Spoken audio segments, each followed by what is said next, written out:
Good afternoon. Welcome, welcome, welcome. Thank you so much for joining me here today on this live stream. I am on a journey to improve my health. First and foremost, to get my health back, recover my health after losing it to diabetes, arthritis, lupus, fibromyalgia, chronic fatigue, and also being post-menopausal, although that's not an illness, that is just a life change. So getting my health back, wanting to feel really good about myself, wanting to feel healthy, to live a healthy lifestyle, and to feel good about myself. So on this channel I share all my tips, all my hacks around the journey, and to date I've lost 115 pounds, which is 8 stone and 2 pounds. So the past 2 days I have been doing a Q&A. So I have asked people in my social media groups, which is Time Out with Angela in brackets group on Facebook, and also on Time Out with Angela on Instagram. So I've asked people back in December if they had any questions that they would like to ask me about my journey, and I was inundated. I have had absolutely loads of questions, which is fantastic. So I saved them all up, and I have been doing a Q&A. So I did part 1 2 days ago, and then yesterday I did part 2, and today I'm now doing the final Q&A. So I've just got a few more questions that I want to answer. So we're going to dig right in. So I can see I've got a couple of people with me. Thank you so much for joining me today. It's great to have you. Okay, so I answered loads of questions over the past 2 Q&As. So feel free to, at a later date, go back, have a listen, check them out, and hopefully they may help you. I share from my own personal experience and my perspective, so I appreciate not everything might be of value to you, but take from it what you want to. Okay, so I've got my notepad with all my questions, and it goes over the page as well. There's absolutely loads, but I've just got a few more today that I'm just going to round up. So I'm going to get started. So I had a really good question, and it is, what got me started on my journey? Really brilliant question. So my journey, although my current journey where I've lost this large amount of weight, 115 pounds, although it started 5 years ago on the 8th of January 2019, really my weight loss journey started from when I was about 18. So I came out of the womb with a weight problem. I was always big. I was the chubby baby, the plump child. I even remember being in school, in secondary school, and at dinners, I clearly remember this. The dinner lady picked up a shovel of chips, and then she looked up and she saw that it was me, and she shaked a few off. She shaked a few off and put in my plate. So basically, you're going to have a little bit less. And even like with the sweet treats, they would see me and they would just give me just that little bit less than everybody else. And yeah, it's little things like that that just burnt into my psyche. My mother would also go up to Woolworths. You remember those days we had Woolworths, and she would buy like you'd get those chocolates, and she would buy them, and she would only give me like one or two, and she'd go, no more, no more. You need to lose weight. And I remember thinking, do you know what? When I am old enough and I start working, I'm going to go to Tesco's. I'm going to buy the biggest, not Tesco's, Woolworths, and I'm going to buy the biggest bag of chocolates, and I'm going to stuff them down my gob. I'm going to eat them. And do you know what? Sometimes, although like my mom and my dinner lady did those things to help me, I think it was the way it was done really had a negative impact on me. And it stayed with me, and I'm, knocking 60.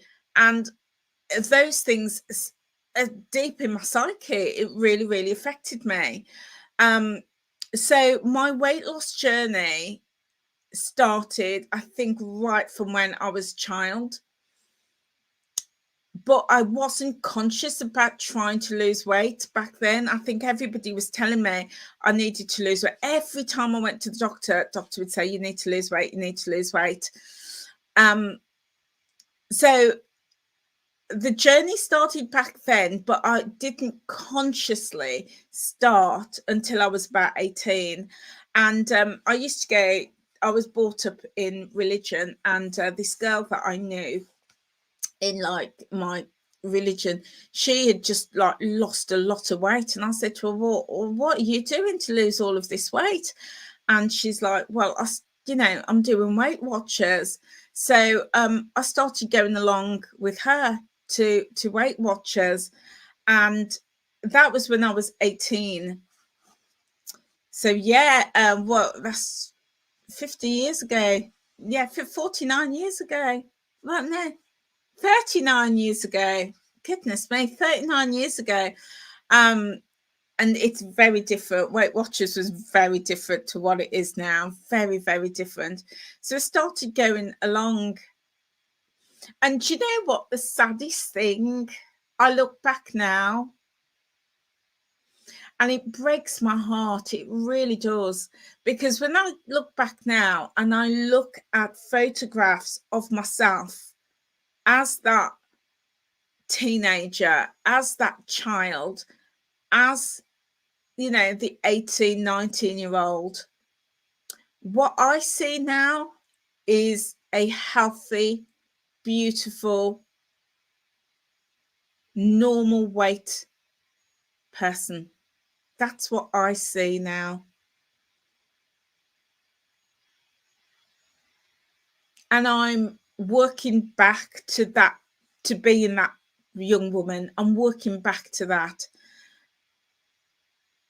And it's so strange because back then, because everybody was telling me that I was fat, I was overweight, I believed it. In here, I really believed it. I did believe that I was overweight. And I just think how much damage people did to me psychologically, telling me that I was constantly telling me that I was overweight, that I was big, I was fat, I needed to lose weight. And I look at those photos now and I'm like, I can't believe it. I'm like, if I was that size now, I'd be so happy. I must have been about a size 12, 14. So yeah, roughly about the size I am now. And I look at that girl back then. That girl did not have a weight problem. Did not have a weight problem. But that constant talk that I needed to lose weight, that I was overweight, made me believe that I had a weight problem. And Yeah, and it just grew and grew. My weight problem, my weight challenges grew and grew and grew back then. From then. So yeah, it's crazy. It's absolutely crazy. It actually breaks my heart. It actually breaks my heart when I look back at photographs of me. I've got a photograph where me and my friend, we went to Yugoslavia. It was the former Yugoslavia. And I look I look at I look at that girl then, and I'm in the sea in a pair of leggings with a white t-shirt. And because back then I believed I was fat, I would wear baggy clothes. So I've got this baggy t-shirt on. It was the 80s. I've got my 80s necklace, my 80s earrings on. And I look and I think, oh my God, Angela, you were thin. You were thin. You were stick thin. And I look at my legs and I'm like, oh my God. And I'm stood in the sea, like trying to balance on one leg. And I'm like, oh my goodness, I was just so thin back then. But my parents, my mother, my doctors, and people around me made me believe that I was abnormal. They made me believe I was fat and I needed to lose weight. Hi, Horatio. And oh, Boss Lady Denise. Oh, thank you so much for joining us. Frugal Mama sent you. Oh, thank you so much for being with me today. And hello, Frugal Mama. Great to have you with me today. And Helen, hello, my lovely. So you get what I'm saying. You felt fat as a teenager and you'd love to be that weight now. Yeah. And you know what? It makes me realize just how careful we've got to be when we're talking to young people and children and teenagers. And we've got to get away from, and you know, the world is doing this, which is a good thing, embracing all body images and focusing on our inner beauty and focusing on health rather than going for an ideal. Because for me, it did more damage than good, more damage, constantly being told I need to lose weight. Because what happened, I eventually just rebelled. I just rebelled. And my form of rebellion was to eat and say, I don't care what you think. I don't care what you think. And I would just eat and eat and eat. And it was counterproductive. But if somebody focused on saying, do you know what? You're a beautiful young woman. You can aspire to be anything. Go live your life. Be happy. That would have done me way more good than somebody saying, you need to lose weight.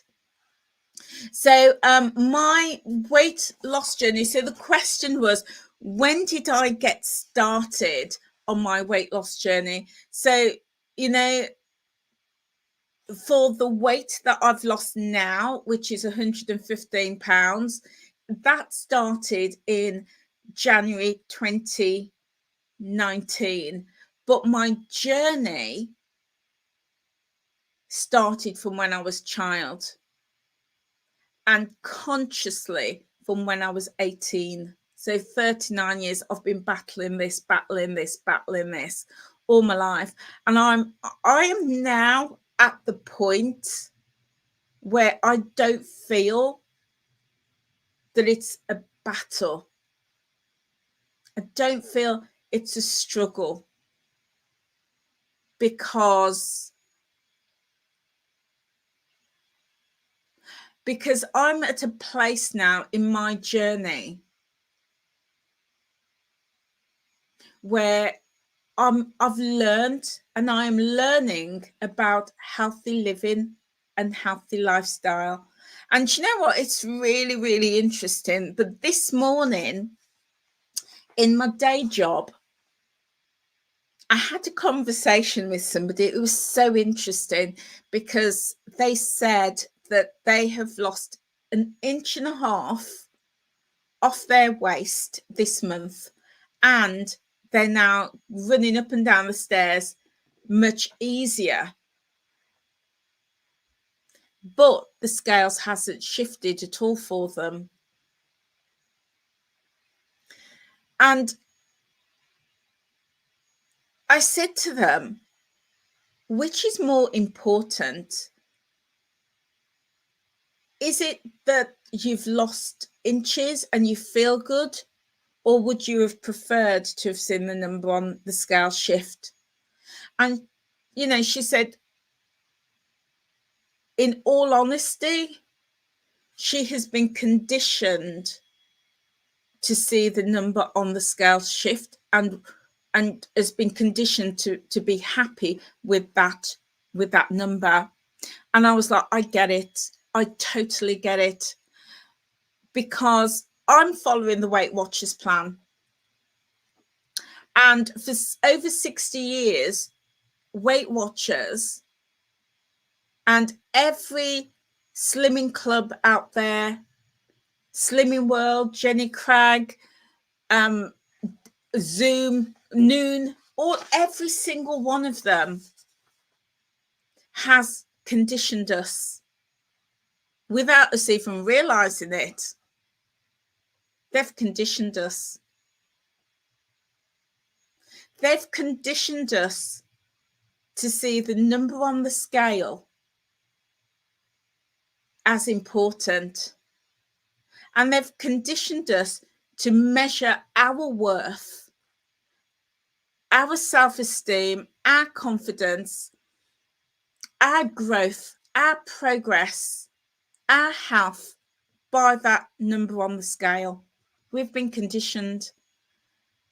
Because in my day job, I see so many people. It breaks my heart. I see so many people get upset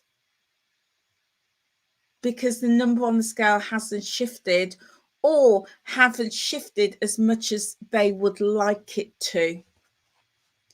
And it breaks my heart. But I was there. I was there too. So I know exactly how that feels. I was there. Excuse me whilst I have a sip. I've got water with a little bit of squash in today. And I've also got a coffee. I've got a coffee in my me time mug. I've been conditioned. So, Helen, we speak differently to our own children. Both of yours are beautiful, grown up and happy. And I love that. I love that. And I love the words that you use referring to your children. Yeah, I love that. It's so important to talk to children and young people with love and grace and kindness and to pull out all of their positives. I remember once, just going slightly off track, I remember once somebody said to me, somebody tried to speak to my son harshly. Wow, they picked the wrong mama. They chose the wrong mama. I took a strip off them. And I said, don't you ever talk to my child like that. Don't you ever. And they ended up apologizing. And then somebody then said to me, how will your child, is young, is black. We were living in gangland territory in the middle of Handsworth in Birmingham. They said, how will he ever learn to cope with the streets and, the world if you don't toughen him up? I said to him, I don't need to toughen him up. All he needs is love. He needs to be shown love and kindness. He needs to know that he's got a safe place here with me and a safe home. He needs to be shown compassion and know that he's supported. That's all he needs. He doesn't need to be toughened up. And I think that, in my opinion, when we show our children that love and that kindness, that's what they need. They don't need harsh words. They don't need to be reminded of all their flaws. They don't need to be reminded, oh, Sarah, oh, I love you. Oh, I love that. And hello, Esther. Yeah, they don't need to be reminded of things that they can't do, of what they're not capable of doing. They don't need to be shown that. That doesn't need to be mirrored to them. They don't need harsh words. And my family were like, be careful what you say to Angela's son. Be careful what you say to Danny, because Angela's going to be like a lion. And I was like, yeah, you're right. Nobody talks to my son in a negative way. And once his teachers tried it, I was up that school. I was like, no, that is not happening. But kindness, and my son, oh my days, honestly, I am just so proud of him. So proud of him. Love and kindness. Indeed. Proper bear mama. Proper, love and kindness. And so important to show that to our young people, and to have those images to celebrate everybody, every star. And then when people feel good about themselves, they make good choices. So I have really worked on being kind to myself. And you're the same with your daughter, Sarah. Her teacher told her, tough luck. And you was, yeah, on them. Yeah. And I love that you won't allow anybody to speak badly to your child. I love that. We have to protect our children. We have to. So, yeah. So my journey, on my weight loss journey, started, as I say, from a child, and then consciously from a teenager. And so, yeah, I was saying, sorry, I keep getting off track. So the slimming industry has conditioned us, in my opinion, it's conditioned us to measure our worth, our value, our confidence, our self-esteem by that number on the scale. And I'm not saying that that's not important. It is important. But what I've done on my journey is look for other measures to measure my health, my self-worth, my confidence by. And it breaks my heart when I see people having a meltdown because they've not lost as much weight as they wanted to, or they've stayed the same. So when this lady said this morning that she'd lost an inch and a half, I was like, that is awesome. Absolutely awesome, even though the scales hasn't shifted. And, as a community, we were helping her to see, and she was absolutely fine with that. She was really, really happy with that, and saw that as a massive win, and said that she's trying to shift that mindset to say it's not all about the number on the scale. And she's looking at some of those non-scale victories, because when you've got those non-scale victories, the number will shift. It will shift. But for now, celebrate. You've lost an inch and a half off your waist. Your shape is changing. Your mindset's changing. Your self-esteem is changing. You could get up and down the stairs easier. And one of the things for me was when I could bend over and tie my shoelaces without my belly getting in the way. That was a massive win for me. I've never been able to do that. I've been able to crawl into small spaces, and my grandson's like coming up to 3, so he's tiny. He's only a little dot, and he has this little tunnel. You get those pop-up tunnels, and he was sat in his tunnel the other week, and he said, "Nanny, come in the tunnel with me." And I was like, "Nanny can't get into that. No way," because in my head I was still big. And he begged me, and I was like, okay, Nanny's going to try. And do you know, I got on the floor and I crawled through that tunnel like butter slid off a knife. And I was like, oh my days, I couldn't even believe that I could do that. Couldn't believe that I could do that. And I was like, oh my goodness. Brilliant non-scale victory. So for me, it's kind of like honing into some of those things. And last month I lost a pound and I'm delighted with a pound. But to know that I could get into a tiny space, a space that is designed for a 3-year-old toddler, me, I could get into a space designed for a 3-year-old toddler. How crazy is that? So it's things like that. And I'm like, yeah, the pound off was amazing, but getting into a space designed for a child, awesome. So yeah, I am working on trying to undo that conditioning, and it is a work in progress, and it's going to be a long journey for me unpicking that conditioning to say, yes, the scales is important, but it's not all about that for me. For me, it is those non-scale victories, to be able to get up and down the stairs that much easier, to be able to get out of the chair without groaning, without, to be able to stand in a queue at the supermarket without feeling like, my whole body's going to just collapse, to be able to walk to the end of the car park without panting and being out of breath, to be able to say, do you know what, I'll take the stairs and know that I can survive when I get up the top rather than taking the lift, to know that I can get on the floor and off the floor playing with my grandchildren. All of those little things are fantastic. And I'm shifting very slowly. It's kind of like, shifting a tanker very, very, very slowly.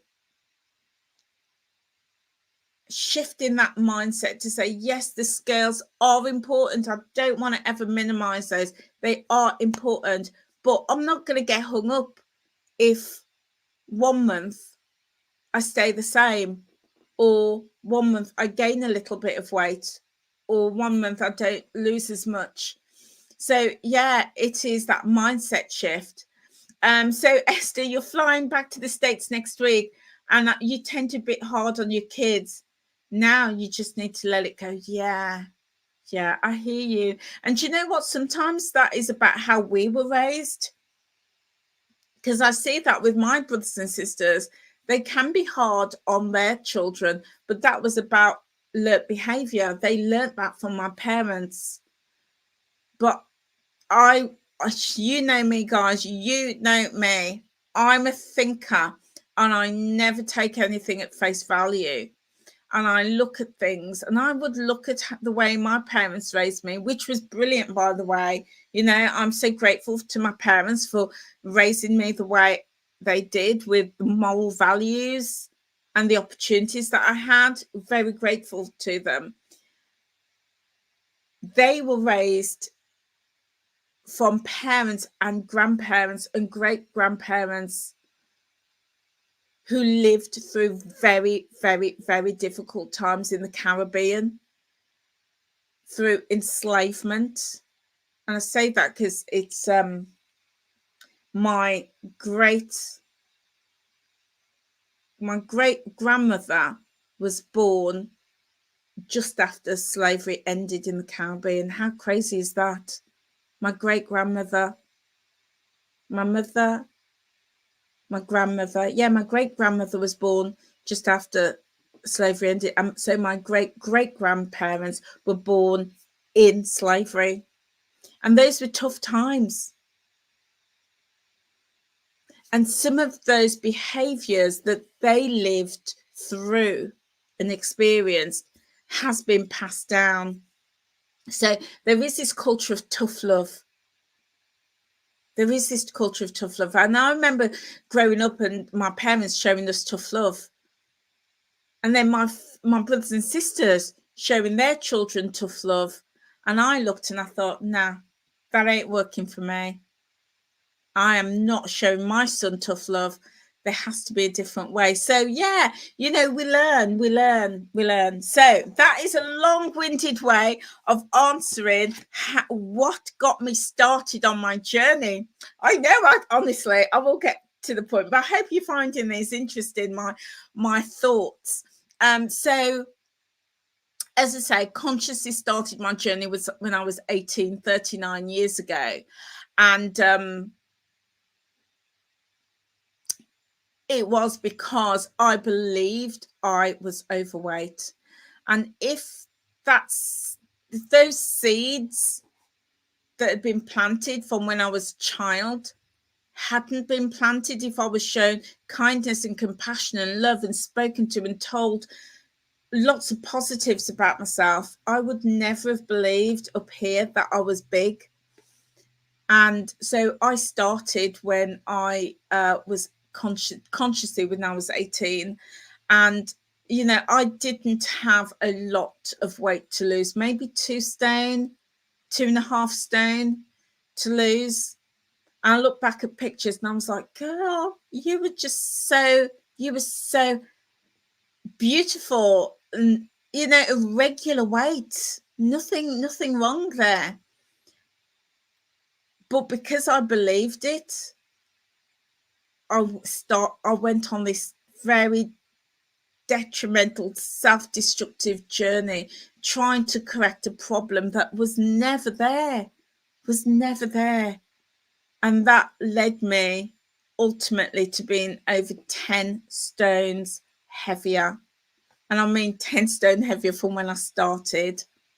Yeah, it's very sad, very sad.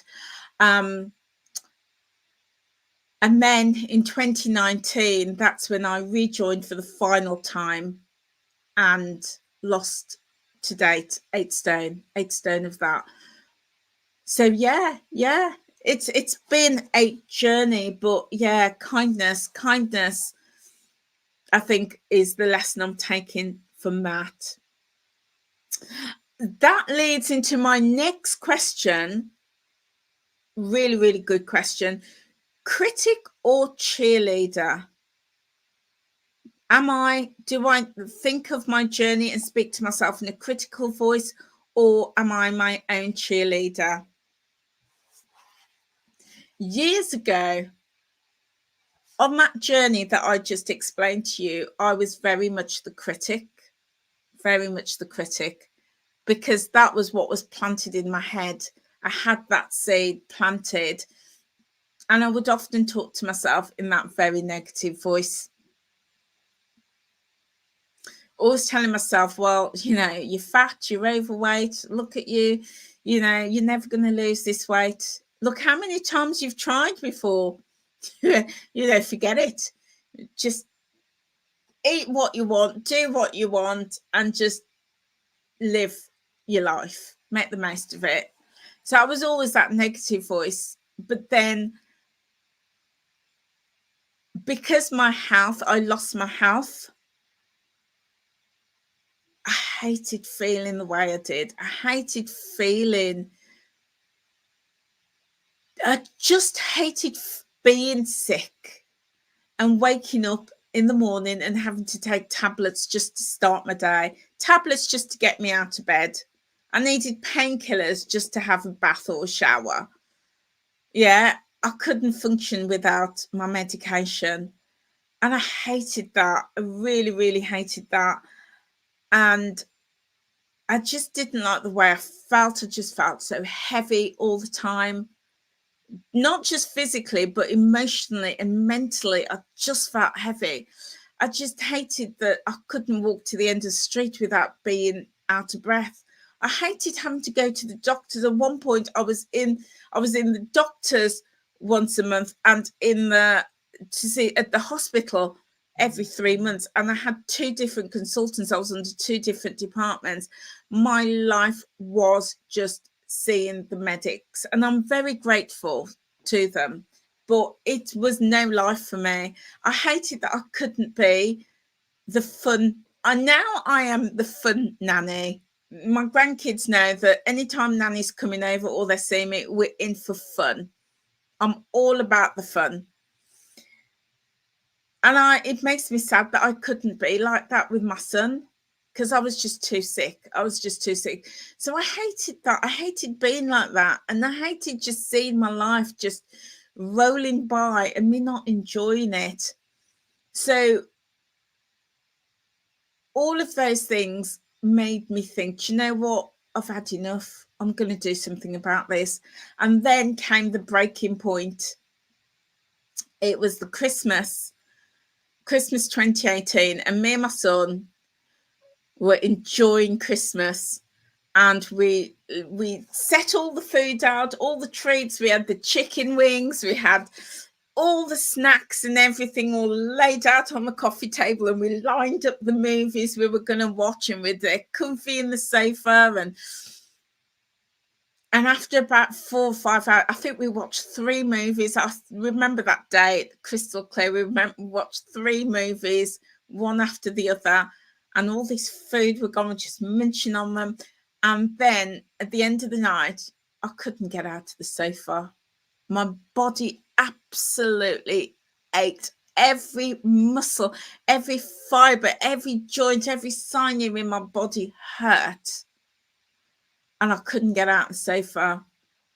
And my son literally, when I say literally, he literally braced himself. And you know, you do this to pull somebody up because that gives you more strength than if you're doing that. And he did that, and he pulled me out of the sofa, and it broke my heart, because I was like, I have got to a point in my life where I'm just so heavy, I can't even get out the sofa. I struggle to get up to bed. I struggle to get in and out of the bath. I was just like, I just don't want to live like this bit anymore. And what example am I giving to my son? I was like, no, today's the day. So on the 8th of January, when Weight Watchers reopened, I was like, that's it. I'm doing this. So that is what started me on my journey. Yeah. That's what started me wanting to feel better about myself, about my self-esteem, my confidence.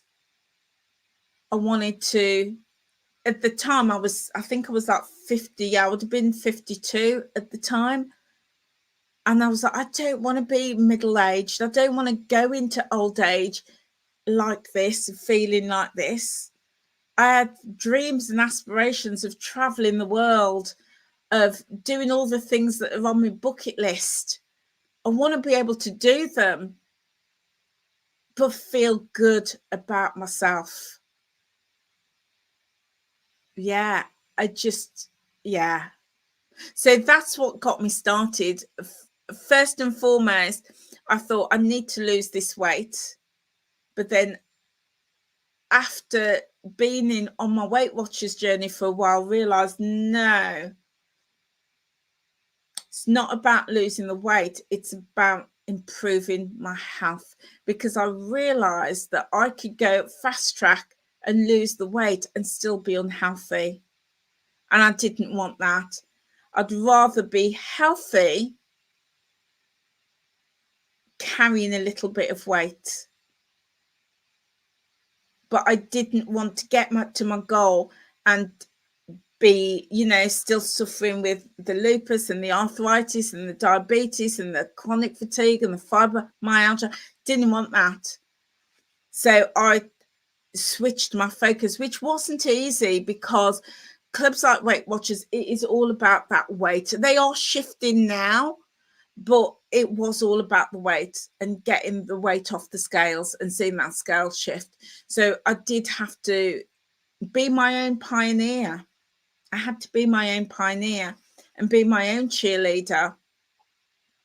And speak to myself in that voice that would support me doing that, and talking to myself in that positive way and saying, do you know what? Come on, you can do this. You know, what would life look like if you got your diabetes in control? How would that make you feel? I did have to do all of that self-talk and really work on me. And it wasn't easy. It's not easy. And sometimes, you know, when I share with people my journey and my results, it's that whole iceberg thing. It's that whole iceberg. What people see is the tip of the iceberg sticking out of the water. And people are like, oh my God, that's amazing. You've lost all this weight. How fantastic. Next question. How long did it take you? 5 years. Okay. Because a lot of people lose a lot of weight quite quickly. And I'm delighted for them. But for me, it's been a slow journey. And I'm really, really, really glad my journey has been slow, because what it's done, it's helped me to work on all of that stuff underneath the iceberg, under all that stuff underneath the water. It's helped me to really think about what I want my journey to look like. It's helped me to really put in place the habits that are going to support my health. It's really helping me to make that difference to my life. So yeah, people see that 8 stone weight loss on the tip, but what they don't see is what I do every single day, how I work at it every single day. Yeah, that's the key. Hi Kaz and hi Tony, great to have you with me today. So the question was critical cheerleader. I am my best cheerleader. Wasn't always. I was often my own worst enemy. I was my own worst critic. And that's not to say that I'm not dealing with that still. So I've mentioned a couple of times the other week when my poor cat was unwell, and I took her to the vet. On the way back, I was just like, oh, I needed to soothe myself. So I had food at home. I had all food prepared and everything, but ended up in the chippy because that critical voice just came in, just crept in. So I'm a work in progress like all of us, but the key is it's about that work in progress, never perfection. I'm just always working at it. And that's all that stuff underneath the water. Yeah, underneath the water, just keep every single day plugging away at it. And that's why sometimes when I don't see, well, I weigh monthly now. So like on months like last month where I had a pound loss, it doesn't faze me. It doesn't faze me. I could have stayed the same. I could have gained. Wouldn't faze me, because I know all the work that is going on underneath that water. And I now understand that all that work that goes on underneath the water isn't immediately going to show above the water. You may have whales swimming, dolphins swimming, sharks swimming, fish swimming underneath the water. You may never see them above the water. But when they're there swimming and splashing, you're going to see those ripples above the water. You know that something is happening. You know something's happening. So yeah, I've learned to be my own cheerleader. And that's come out of a lot of self-criticism, lack of self-esteem, lack of self-worth, lack of self-confidence. But I'm chipping away at it every single day. And yeah, Yeah, I'm Angela's #1 cheerleader. Yeah, indeed. Cash, you only lost £1 since joining WWE 5 weeks ago, but your mindset is changing slowly, and that is more important to you right now. Kaz, well done. Well done. And, you know, it's not just £1. It's not only £1. It is £1. It is, accept it, take it, take it. The time, 5 weeks, neither here nor there, took me 5 years. But you know what's important? Your mindset is shifted. That's huge. That is huge. And the mindset, you see, this is how I see it. Let me have another sip. It's thirsty work, all this chat. This is how I see it. Lots of people, self included, has lost and gained, lost and gained, lost and gained, lost and gained over the years. And we often hear it in the community. 1 week somebody's lost £5, next week they put on 2. Or they lose, 3 stones, and then something happens and they gain back 2. People go up and down like that.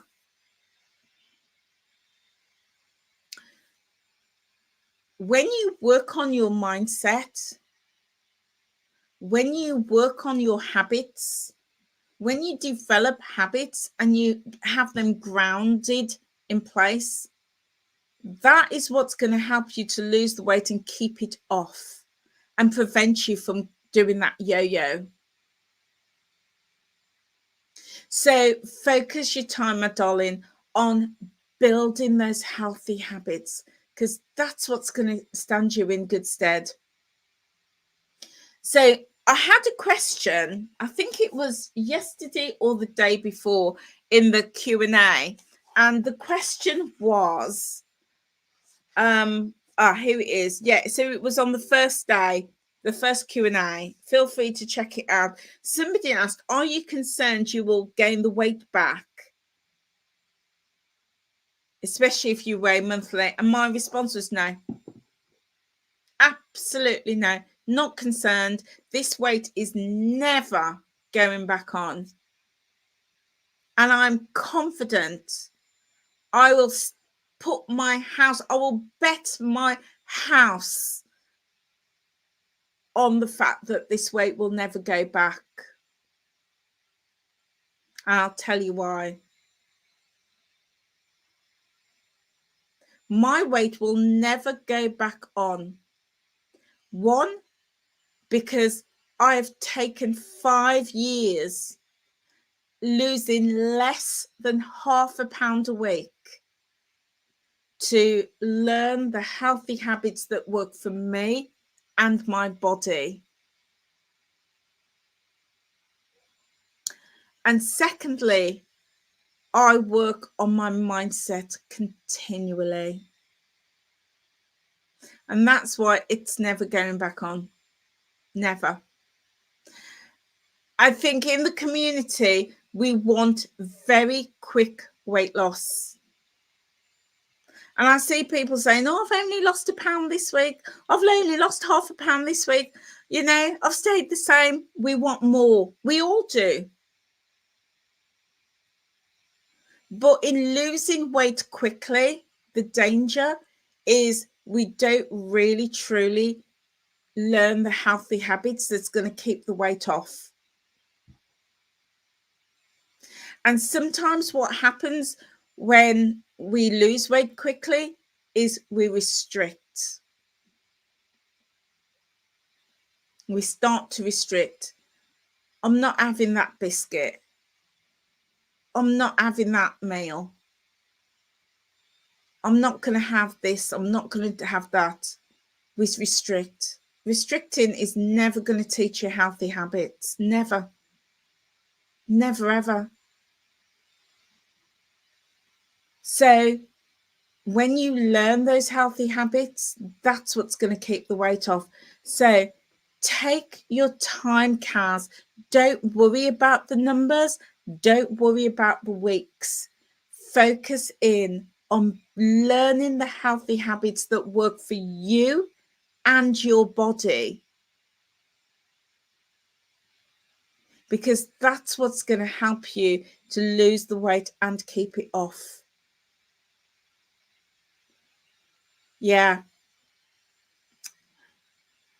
So Tony, we are all different to how much weight we lose. Our bodies are all different. Yeah, indeed. Indeed. We're all different. But as I said, it is the healthy habits, that's going to get you not just where you want to be, but it's going to keep it off. And you're right, Tony. When we lose weight quickly, we can. And, it's not always a hard and fast rule, because, as you say, our bodies are all different. So somebody losing weight quickly may just have a different metabolism, may have a different lifestyle.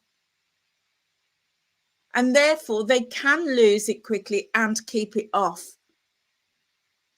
But however we're doing it, it's about learning those healthy habits and not restricting. It's when we restrict, that's when the weight goes back on. And sometimes I hear people say, oh, I'm not ever having chocolate again. And then all of a sudden they have a massive binge and they gain the weight. They lost the weight because they restricted. And then when they can't live up to that restriction, they binge and the weight goes back on. So yeah, it is interesting. So learn those healthy habits, my darling. You were doing well. And it's because I have spent so much time learning those healthy habits, finding out what's right for me, that I am now at the point in my journey where I can, well, I don't have to track. I've chosen not to track. I haven't tracked since September.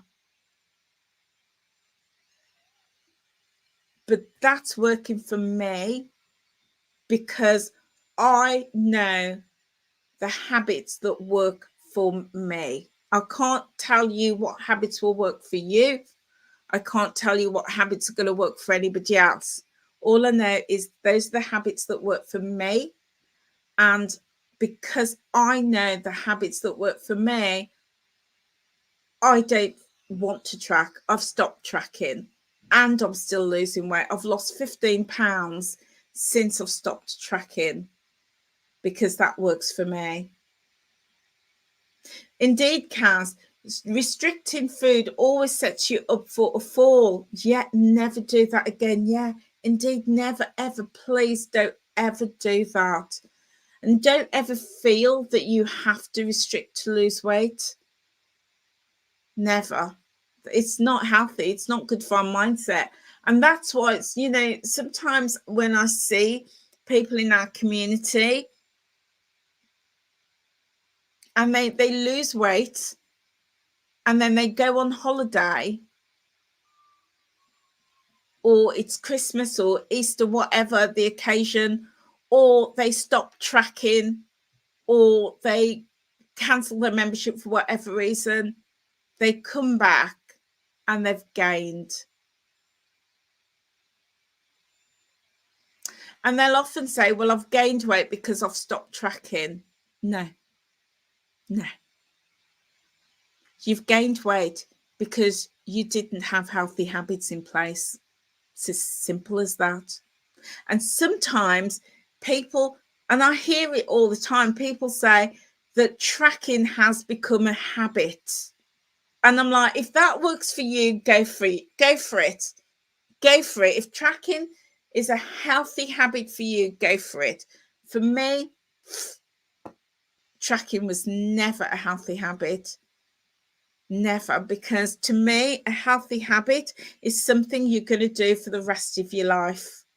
and I am not tracking for the rest of my life. So how can that be a healthy habit?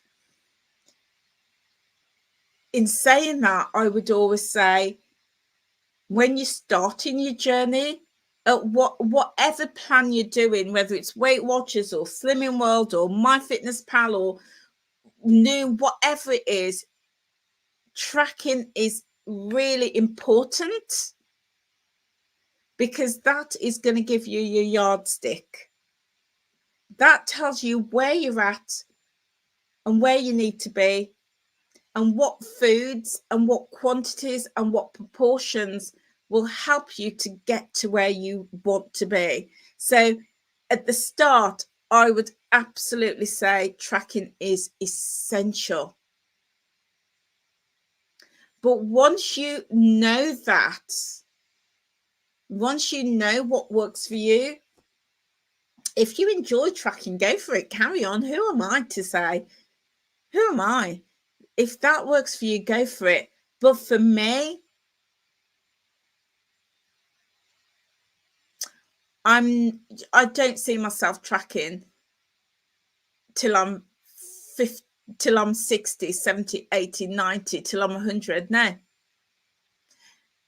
So the healthy habit for me was tracking to understand what works for me and what brings me weight loss. And then now where I'm at is using that knowledge to help me live the life I want to live and still lose weight.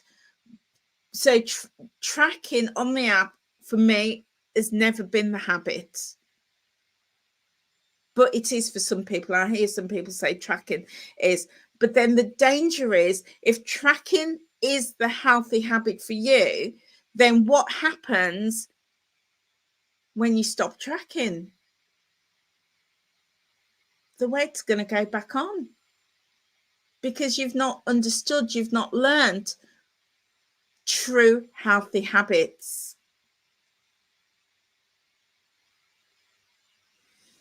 So I think that there is the danger of tracking becoming a crutch. And when that happens, then when we cancel the membership because of hard times, or we go on holiday, or we can't track, it's kind of like, well, what do I do now? How do I know what to eat? How do I know what portions is right for me? And we see that all the time in the community. People stop tracking, the weight goes back on. So what worked for me is that I used tracking as an education tool, as a tool to educate myself on what works for me. The foods, the type of foods, the quality of the food, the portion sizes, the time that I eat. I use that as an education tool. And that became the habit. All of those things became the habit, rather than saying, I need to track. I remember somebody said yesterday, I heard somebody say that if they put their phone down, they're completely lost. And I was like, wow.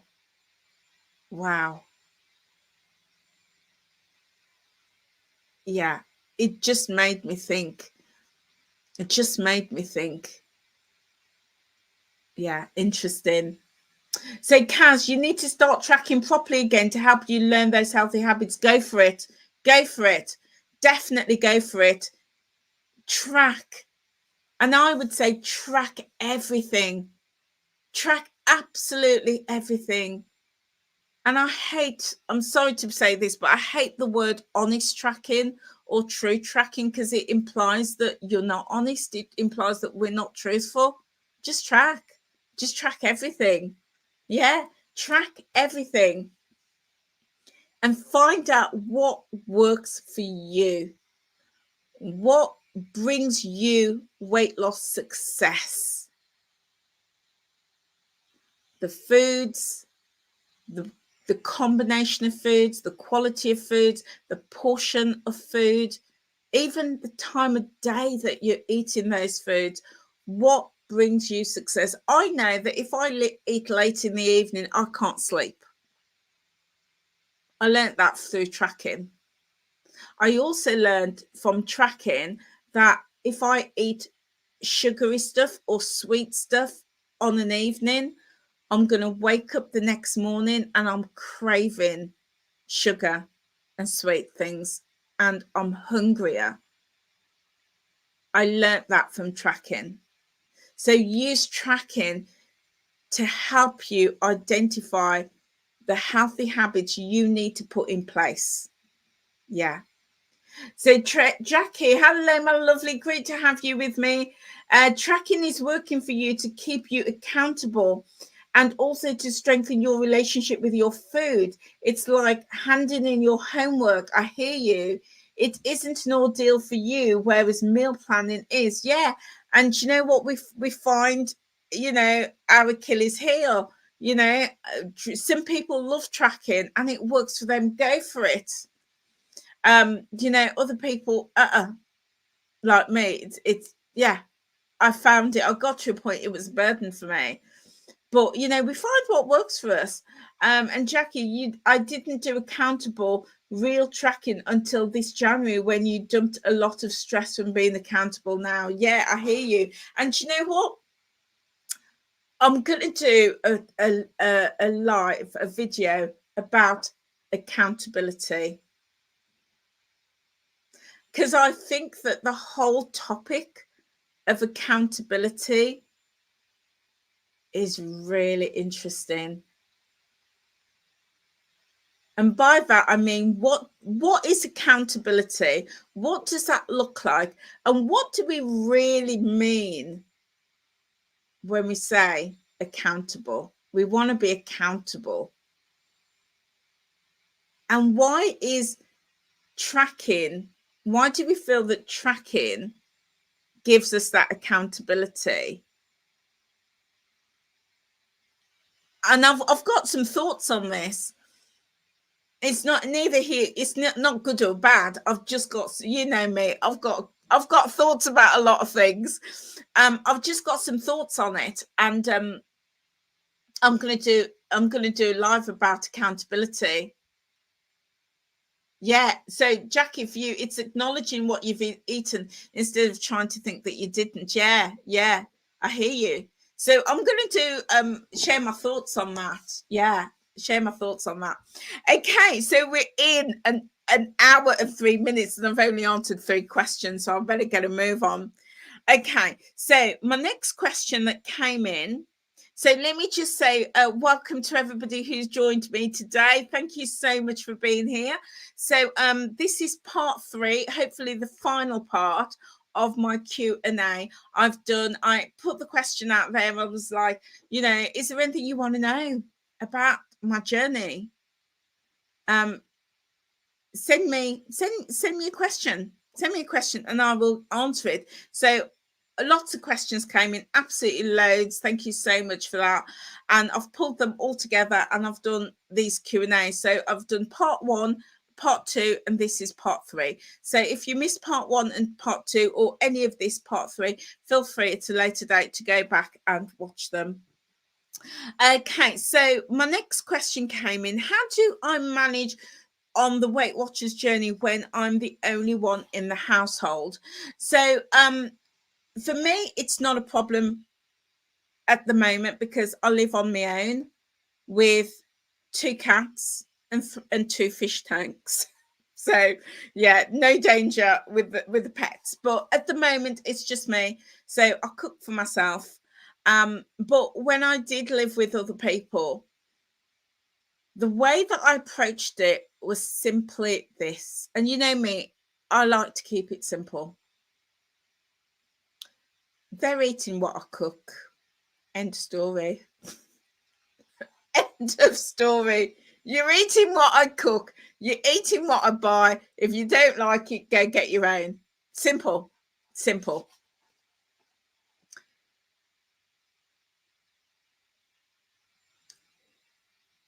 sometimes I think that, because I've heard this question in different guises in the past, and I think sometimes it's a mindset for us. And I think that sometimes we think that we're on this Weight Watchers journey. We need to make things Weight Watchers friendly. And by the way, there's no such thing as Weight Watchers friendly. What is that? What is a Weight Watchers meal? I posted in my Facebook group a couple of weeks ago some focaccia bread, and it was beautiful. It was somebody had designed it with, looked like flowers in a field with, it was beautiful. And they'd used things like decorated it with peppers and onions and herbs. It was beautiful. And I posted and made the schoolgirl error, and I posted and I said, I need to make one of these Weight Watchers friendly. And a member said, what's that? She said, there's no such thing as Weight Watchers friendly. It's bread. And I was like, she's absolutely right. There is no such thing as Weight Watchers friendly. It's food. End of story. You know, and you just build it in, you plan it in. So no such thing as Weight Watcher friendly. And I often see people on, like, just generally in different Facebook groups say, I need some Weight Watchers recipes. What's that? What's that? It's just a recipe. So I think that sometimes it is a mindset shift. And we think, I've signed up to this plan. I've signed up to Weight Watchers. I need to have Weight Watchers food. I need to do follow Weight Watchers recipes. And because within this little box of Weight Watchers, it's like, well, unless it's got Weight Watchers on it, I can't have it, which is nonsense. And then the other thing is, because I'm following Weight Watchers, oh, that was my daughter-in-law. I'll call her back in a minute. Yeah, because I'm on Weight Watchers, it's almost like the mindset becomes crippled, and it's like, well, I'm now following Weight Watchers. I can only eat this, which is restriction. I can only do that, which is restriction. And I need to cook Weight Watchers meals for me and cook something else for my family, which isn't Weight Watchers, which again is that restriction weight diet mentality. So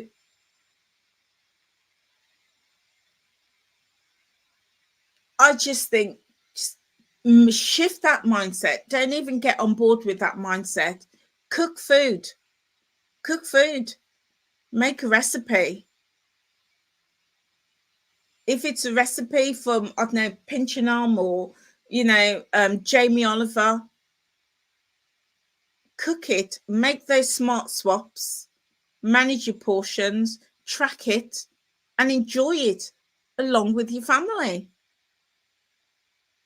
If you have that takeaway, manage your portion and enjoy the food and build it in using your, the plan to help you to do that, your points, your rollovers, your dailies, your weeklies, your fit activity, all of that, build it in. So yeah, I just think that it is very much that mindset that food is food.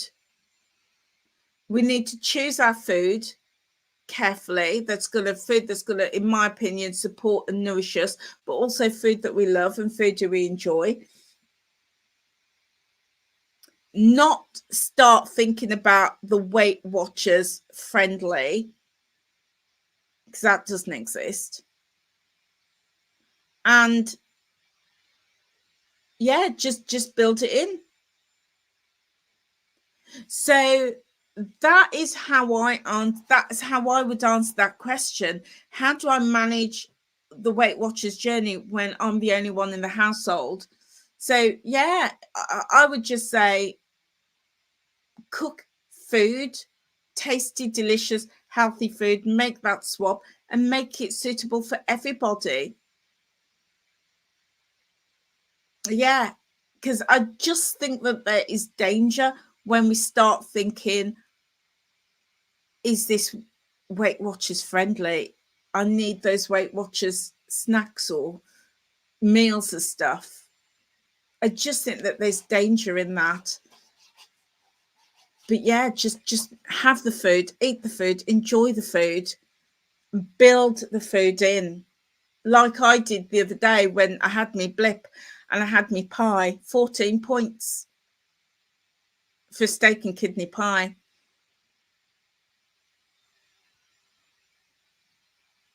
The journey, I'm not going to put 8 stone back on because I had a steak and kidney pie. You are not going to put, your weight back on just because you enjoyed food and it took you over your points. Doing that consistently, well, yes, I agree, but doing that once in a while, no. I think it's about getting that healthy balance. So Jackie, let's see what we've got in the chat box. Yeah, so Jackie, yeah, so in terms of tracking, that's what the accountability is, acknowledging what you've eaten. And you used to not want to say that you'd eaten the 3 biscuits. Interesting. So that brought stress and guilt, but now you track your points, you acknowledge the 6 points, you move on, no guilt. I love that. And that's what I want to touch on when I talk about accountability. What does it mean? What does it mean for us? There's accountability. This is the topic. It's really deep, and I really want to really get underneath that. But I love that you do that, and I love that you are in that place, Jackie, where you are now saying, I'm going to eat it and I'm going to track it. And more importantly, there's no stress and no guilt. I love that. And that for me, that says to me, that is healthy. That is really healthy. That is healthy. And it took me a long time to get to that point because I was like, oh my goodness, I've gone over my points. And I would feel the guilt. And the guilt was crippling. And I didn't want to see it on my tracker. And I couldn't understand why I felt like that because nobody was going to see my tracker. Nobody was going to see that. But there was something there about perfection. And I talked the other day about this journey that I've been on, about understanding what progress looked like for me, but also what perfection looked like for me. And I was on this road to exploring that. And in doing that, I wasn't tracking it because I wanted that blue dot. I wanted that perfection. And I was eating those things, not tracking it because I wanted to see that perfect score. And then when I wasn't losing the weight, was almost going into denial and saying, I don't understand why I'm not losing weight. Conveniently forgetting that I hadn't tracked those things because the guilt was weighing heavy. So that's why I say there's this whole big topic around accountability that I want to explore. Yeah. And Sarah says, yeah, sounds like you've got some useful data when you did track, Jackie. Yeah, and I love that. And I know that you enjoy tracking and tracking's working for you. And I love that that is helping you where you are now. Yeah, to remove the stress and remove the guilt, because there shouldn't be guilt and stress when it comes to the foods we love and the foods we choose to eat. There shouldn't be that. So I love that you're in that space now. Love that. Okay, I'm going to move a bit swiftly now because I've been on an hour and 15 minutes. Thank you. If you're with me at this point, thank you so much. I do really appreciate you. So, next question. I've got 1, 2, 3, 4, 5. Oh gosh, I want to just finish this today, so I'm going to whiz through this quickly because I don't really want to do part 4. But you know, I know I take a lot of time to answer these questions, and I hope that you find it useful. I hope that in my ramblings you find some value. I hope you find it of interest. Yeah, hope you do. Let's have a look. Yeah, so Jackie, it's taken a long time to find the confidence that trying to be perfect wasn't necessary. Yeah, I hear you.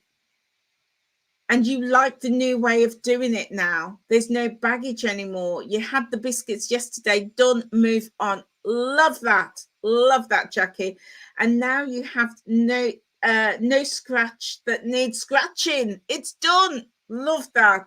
100% interesting. Yeah, that's about mindset. And I applaud you, Jackie. I applaud you for working on your mindset and getting to that point. That's real progress. I love that. I love that. And it sounds like you got that so much quicker than me. It took me a long time to get to that point where I didn't have guilt. But there was, you know what? This is a deep subject and I don't want to go too much into it now. I'm going to wait until we touch on accountability. But part of that for me, that guilt was also wrapped up in shame. It was wrapped up in shame. And a lot of that was stemming right back from my childhood, from all the stuff I told you earlier about my childhood. And all the bullying and the name calling and me rebelling, a lot of that was just, it was packaged and wrapped up in all of that. This need to be perfect and cheating myself to be perfect. And all that was doing was limiting my progress. It was a barrier to my progress. And then when I had that epiphany back in August and I started to recognize that and start to deal with that and uncover all of those and throwing all those off, things changed for me. But yeah, it's a lot. Do you know what? The weight loss journey, it's deep.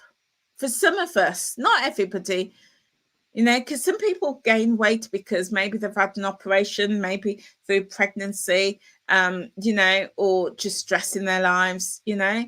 But other people like myself who's carried weight for years, it's deep. And I remember years ago when Oprah was carrying her weight, and she said she had a personal trainer called Ron Green, and he went on and to produce some books and courses and stuff.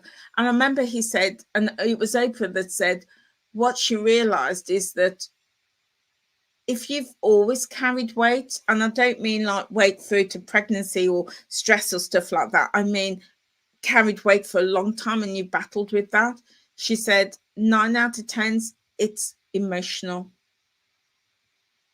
It's emotional. And there was on the Weight Watchers app, there was a podcast. It's one of the podcasts. Was it there that I heard it? I'm sure it was there that I heard it. Or it might have been somewhere else. But I was listening to a podcast and it said that when we carry weight, you know, I listened to so many podcasts, guys, I forgot where it was, but I'm sure I found this person via the Weight Watchers podcast. And I think I might have gone on and listened to another podcast that that they did, but if I find it, I'll post it. And she said that this person believed, she was a holistic therapist, and she believed that when we carry weight all our lives, or the most of our lives, it is emotional. And the work that she did, she could look at somebody, see where their weight was, and know what emotional baggage they were carrying. And I just thought that was interesting. And I don't know what I think about that. I don't know what I think about that. But I do agree from my own experience that when we carry weight from years ago, from childhood, maybe from teenage years or early adult, and if we've always carried it, it's emotional. And I would, you may disagree with me, but for me, I totally agree with that. I know in my case it is. It is. So yeah, on Kaz, you had bullying too, even as an adult. I'm so sorry to hear that, my darling. I'm so sorry to hear that. But I hear you, because I was bullied too. Hence the emotion, hence the weight gain, and the continuous weight gain. Yeah. So okay, next question. Do you find anything hard on the journey? Not now, I don't. I don't find anything hard now, but I did. And I struggled with it. I struggled with the mindset. I struggled, yeah. Even, do I struggle with activity? It's not so much that I struggle with activity. I just don't enjoy it so much. And in the winter, because of my joints and that, I don't enjoy it, but I love it in the summer. I love activity in the summer. I struggled with mindset a lot. And that's why now I'm all about the podcasts. All about the podcasts. Never really struggled with food. Never really struggled with sleep. Struggled with my self-awareness. Struggled with my self-esteem and my self-confidence. But yeah, those are my struggles. But I'm so much better now. So much better now. So I did struggle with them. I am a work in progress, and I'm probably about 80% better on all of those than I ever was. So yeah, continually, but not as much now do I struggle. How did you approach having a large amount of weight to lose? Great question. It was daunting at first. When I came back, and excuse me, and I stepped on those scales, and I realized how much weight I had to lose. My first thoughts were, it ain't gonna happen. I'm not gonna lose this weight. It's not gonna happen. But giving up was never an option for me. And then the first couple of weeks when I gained weight, all of that negative, that critic came up and said, see, told you, you can't do this. You can't do this. And all those negatives that I've been told in my childhood, you'll never do this. You'll never lose weight. You can't do anything. You're not good enough. All of that came up. But giving up was never an option for me. It was never an option. Because for me, it was literally life or death. Life or death. And I had a son, and I was not going to leave him motherless. So it was hard. It was hard when I looked at that. But then I just thought, you know what? I did go through those stages where I started calculating, because Weight Watchers had told me if you lose a pound, you could lose between 1 and 2 pounds a week on this plan. So I started thinking, well, if I lose a pound a week, that's 52 pounds in a year. If I lose £2 a week, that's £104 a year. Okay, I'm going to go for that. So I was setting myself up, thinking like that, trying to do the calculations. And then I thought, okay, that's not going to happen. Okay, I'm going to go for 2 stone in a year. I'm going to go for £0.5 a week because that's 2 stones in a year. I can do that. Again, I was still setting myself up. And every time I was like, okay, let me just go for £1 a week. I can lose £1 a week. Come on, Angela, go for £1 a week. But if you lose £0.5, that's great. Let's just go for that. I was still setting myself up. And every time I set myself up and I didn't achieve that, I was reinforcing all of the critical voice. I was just reinforcing that. So I got to a point where I just thought, you know what, forget it. I'm just going to go for health. Not going to go for the weight loss. I'm going to go for health. And that's when I started on this trajectory of exploring foods, because not all food is equal, guys. Not all food is equal. I'm going for health, and I'm going to look at the foods that's going to nourish my body, support my body. Foods that were whole foods as well. And I started going for that and started thinking about improving my health. And when I started looking at my journey like that, it was no longer a weight loss journey. It was no longer, I need to lose weight. I need to get £1 off this week. I need to lose £0.5. I'm not going for like, you know, the 3 stone in a year. When I shifted that focus and started thinking, I'm going to improve my health. Oh, you got to go to work, Kaz. Oh, thank you so much. Enjoy your day, my lovely. Enjoy your day. And yeah, come back and watch the replay at any time, my lovely. But have a lovely day. Oh, and thank you, Esther, for the love. Yeah. So when I decided to go for health, it all changed. All changed for me. Yeah, all changed. But yeah, that's how I tackled that mountain, that 10 stone mountain, is going for health rather than focusing on the weight. Because I was in a community that was just so focused on weight loss, and that worked for them. That worked for them, and everybody is different. That worked for them, and I celebrated and I supported and I was happy for them that they wanted weight loss. But I got to a point in my personal journey, weight loss was the tip of the iceberg. It was only the tip of the iceberg. And what I realized was what was happening underneath the water was more important than the tip of the iceberg. And everything that was underneath the water would eventually reflect itself at the tip of the iceberg.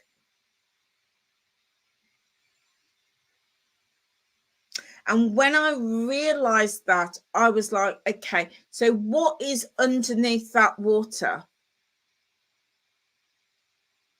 It's those habits. All of those healthy habits. That's what's underneath that water. And as long as I'm working on those healthy habits, eventually it's going to show at the tip of the iceberg. So that's when I shifted my focus, because the tip of the iceberg was limited. That was only 1% of who I was and my journey. And I, for so long, was focusing on that 1%. And my self-esteem, my confidence, my belief system was all caught up in that 1%.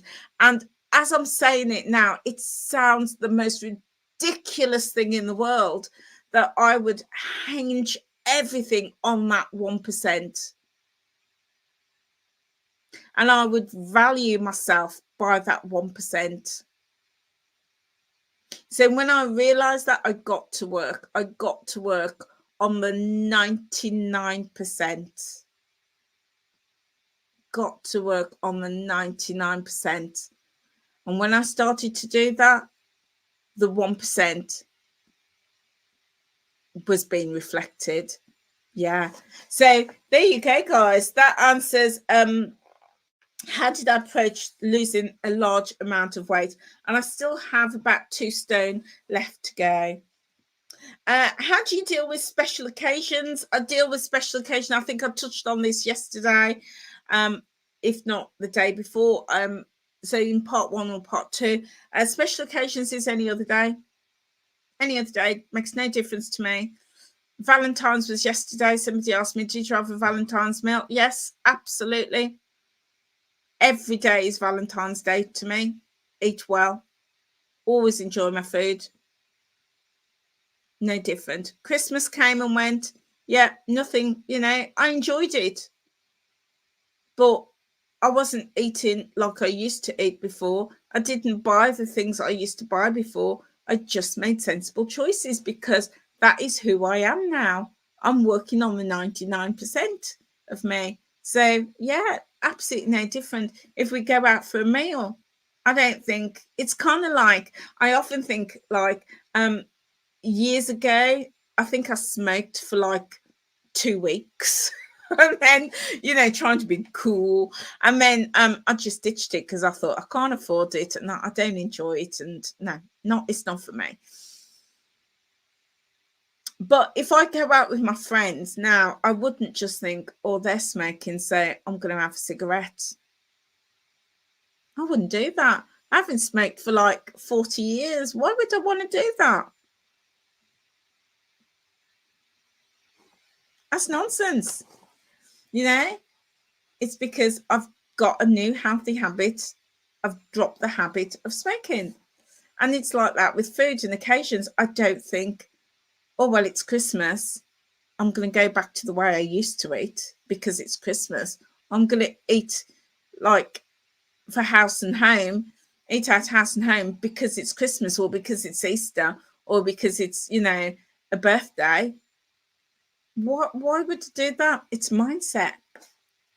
So if I go out, I make the best choice possible. I thoroughly enjoy it. Job done. I don't think, oh, I'm going to have a massive feast because it's my birthday or it's Christmas or Easter. I'm not. No, I'm not going to eat, and till I'm bursting just because it's Easter. No. So that's how I deal with special occasions. Business as usual. My favorite NSV. Oh, do you know what? My favorite NSV, I think, is that I can get on the floor and play with my grandchildren. And the other day we were there and it was like, Nanny, come on the floor. So I got on the floor with him. I thought, oh, get on the floor easier. We were doing row, row, row your boat gently down the stream. That song, won't sing it for you. I don't want to scare anybody.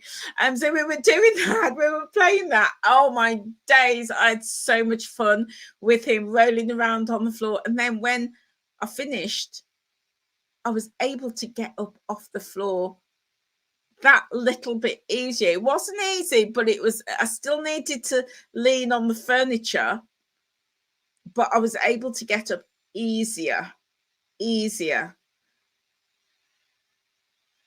And that was one of my whys. One of my whys was that I could get on the floor and play with my grandchildren.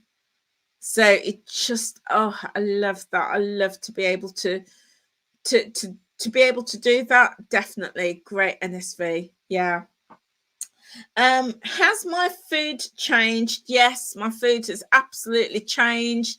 I still love my Caribbean foods. I still enjoy the foods that I love, but I cook more from scratch now. And I am actively working to reduce the crap, the CRAP, the carbonated foods, the refined sugars, the additives, and the processed foods, actively working to reduce that. I you know, I posted something in my Facebook group, and if you're not in my Facebook group, feel free to join me. It's called Time Out with Angela in brackets group. And I've also got a page called Time Out with Angela too. And I posted something the other day, and it said, old keys won't open new doors.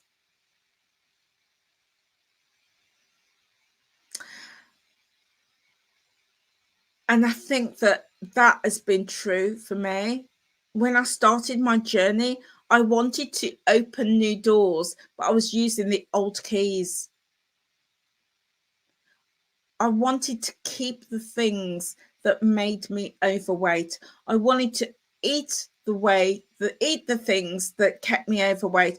I wanted the same lifestyle that made me overweight. And then there's another saying that goes, nothing changes unless nothing changes until something changes. And I realized I wanted the best of both worlds. I realized I wanted my cake and to eat it, so to speak.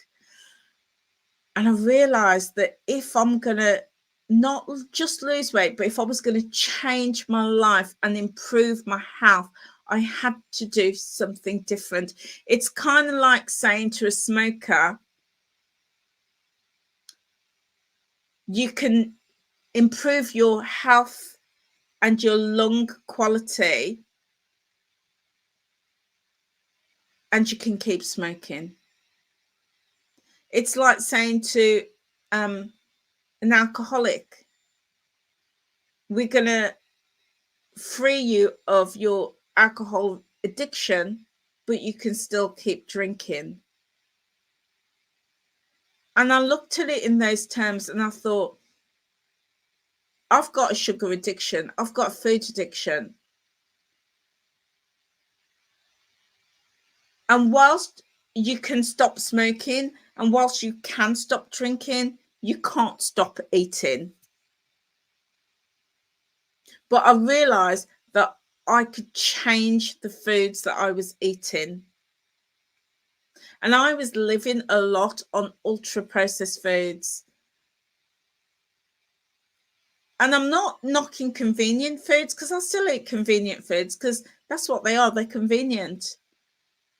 And they do taste nice, but nowhere in the quantities. There was one time I didn't even cook.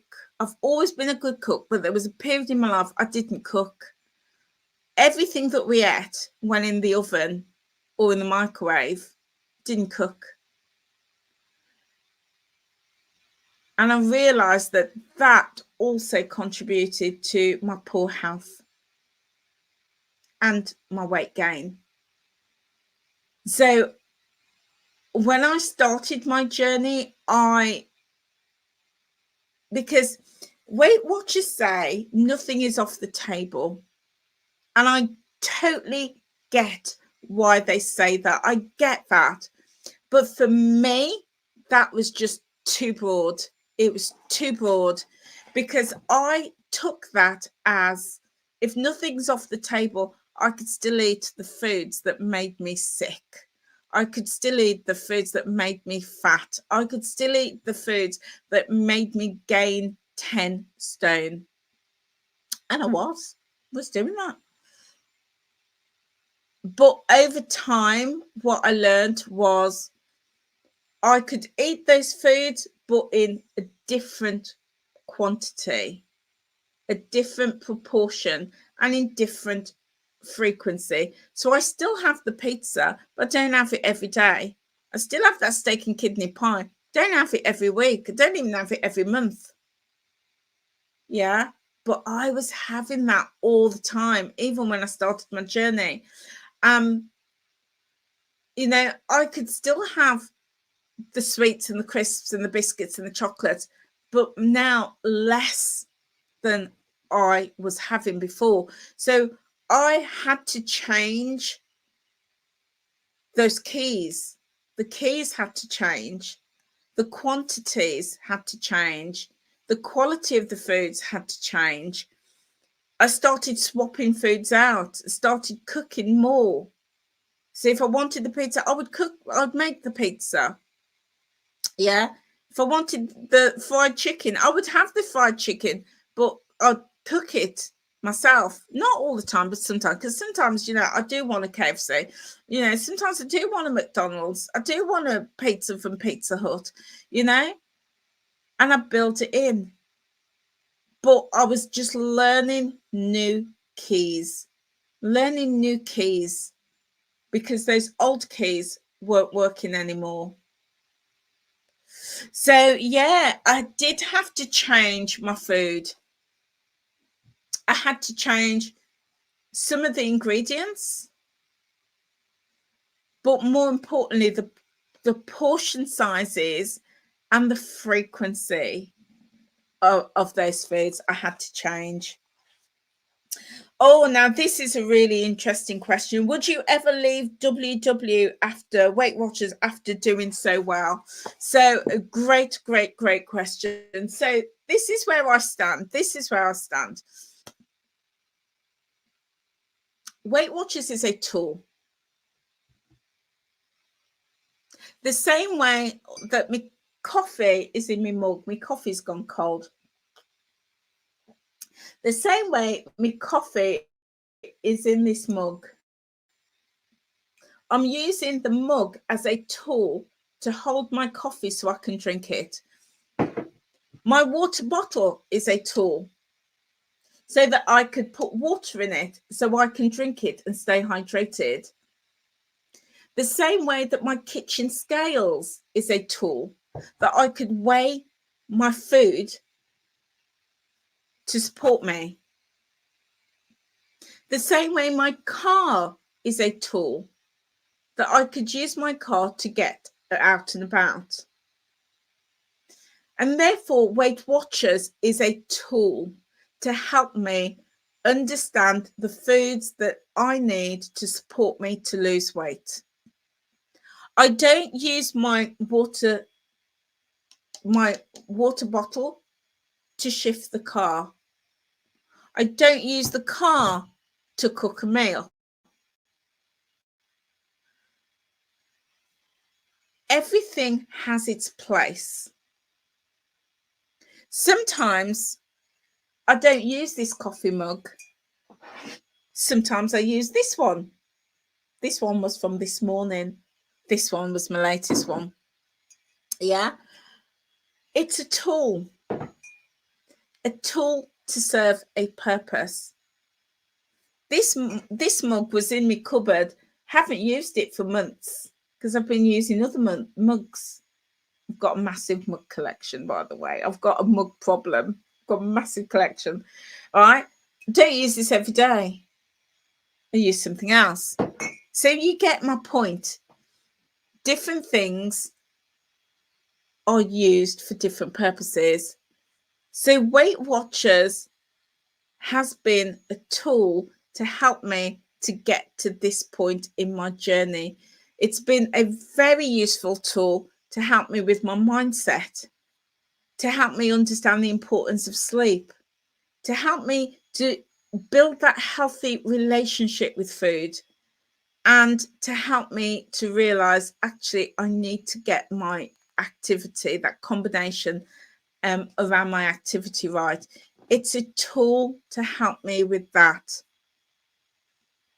Will I always use this mug for my coffee? No. Sometimes I want to use this mug or a completely different mug. Will I always keep my car? I've had it for a long time, but I'm looking to change it because it's no longer serving the purpose. Will I always stay with Weight Watchers? For now, I will. Will I stay in the future? I don't know. I may get to a point where I just think, I know what I need to do to live a healthy lifestyle, to build a healthy lifestyle. And the Weight Watchers plan is no longer serving me. I'm being honest. I'm being absolutely honest. So for now, for the past 5 years, it has helped me. Will it help me in the future? I don't know. What I do know is that it's helped me to really understand me and my journey to the point that I no longer need to track, and I'm still losing weight. I've lost 15 pounds since September, since I've stopped tracking. That's telling me that I am now, once I was like that with it, now I'm kind of like loosening that. I'm growing my wings. I'm getting independent. And just like a child no longer needs, like my grandson, he no longer needs, his carry cot, the Moses basket. He's outgrown that. He's now in a pushchair. He outgrew that. Now he's got a little stroller and he's outgrowing that. And I see myself at some point outgrowing Weight Watchers and flying on my own. And I think for me, that is healthy. That is healthy for me. You've got to go now, Horatio. That is absolutely fine. Thank you so much for being with me. I've got to wrap up as well because I've been on there nearly 2 hours. Goodness me. And Esther, self-love is the way to go to eat and to be able to live and be free. I totally agree with you. So that is where I'm at with Weight Watchers. Still very much a part of it. Still use my app for lots of different things. But yeah, I'm outgrowing it. And I'm comfortable with that. I do have one more question, guys. But it's a big question. That's why I put it last. It's a big question. It is the secret. What is my secret to weight loss? It's a big question. So what I'm going to do, I'm going to leave it here for now. And I'm going to answer that question on my next live tomorrow. Tomorrow won't be a Q&A. Because this is now the end of the Q&A. I will just build that into my my topic tomorrow. In fact, we'll do that tomorrow. Tomorrow it'll be the secret to weight loss. Yeah, Tony, you got to go. Yeah, see you later. Thank you so much for being with us today. We'll do that tomorrow. Another live tomorrow. I will pop it in the Facebook group what time I'm going live, but I imagine it'll probably be about maybe about 10:30, 11 o'clock tomorrow.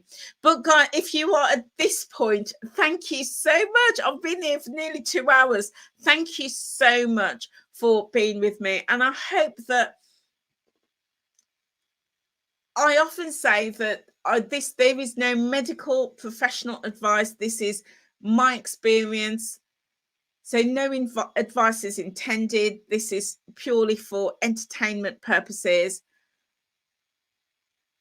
But I hope that you've been with me nearly 2 hours. I hope something I've said resonates with you. And if it doesn't, if nothing resonates with you, then that's fine. That is fine, because I'm not here to give you any advice.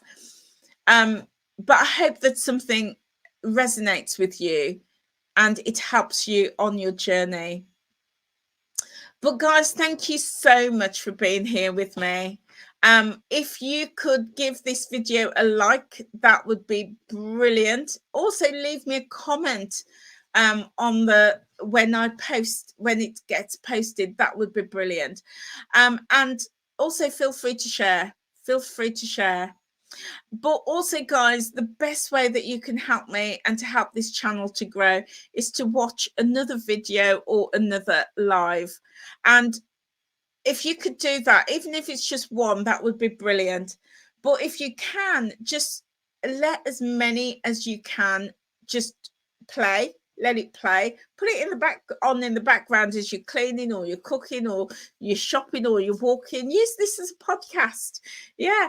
And just let it play, because what happens is it helps to build my watch hours.